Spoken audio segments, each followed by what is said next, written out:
ቢያንስ 3 ነገሮች ላይ ብንታገስ ጥሩ ነው። የመጀመሪያው እግዚአብሔርን ብንታገሰው መልካም ነው። እግዚአብሔርን ብንታገሰው ማለት ያልመለሰልንን ጥያቄዎች እስኪመልስልን ድረስ አለማጉረምረም ማለት፣ መጠበቅ፣ አንተ በጊዜው ሁሉንም ታደርጋለህ ማለት። ሁለተኛ ለራሳችን ራሱ ትዕግስት ሊኖረን ይገባል። የእውነቴን የምነግራችሁ በአንድ ጊዜ ዛሬ መሰበክ ጀምረን የዛሬ ወር ጻድቅ መሆን መፈለግ ተገቢ አይደለም። እንችላለን? አንችልም። መታገስ ይገባል። የእኛም አካል እስኪያድግ ልንጠብቀው ይገባል። አይዞ በርታ፣ ደግሞ ይችን አስተካክላት እያሉ ራስንም ቢሆን መታገስ እስኪያፈራ ወዲያው ቸኩሎ አይ እንግዲህ እኔ 1 ወር ሞከርኩ አልተስተካከሉም እንግዲህ ይቅርብኝ ማለት አይደለም። ለራስም ታጋሽ መሆን ያስፈልጋል። እኛንም ቢሆን ብንወድቅም እያነሳን ብንንሸራተት እየደገፍን ራሳችን ራሱ ልንታገሰው ይገባል።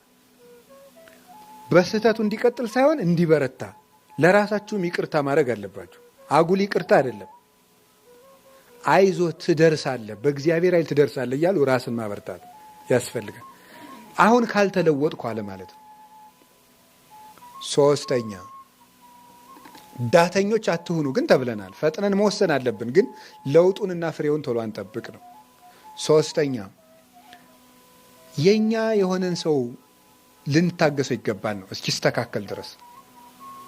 ከጸለይንለት የማይስተካከል ሰው የለም። ሕሊናውም ይመለሳል። ክፉ አመል ሁሉ ይስተካከላል። ዲያብሎስ ብቻ ነው የማይስተካከለው።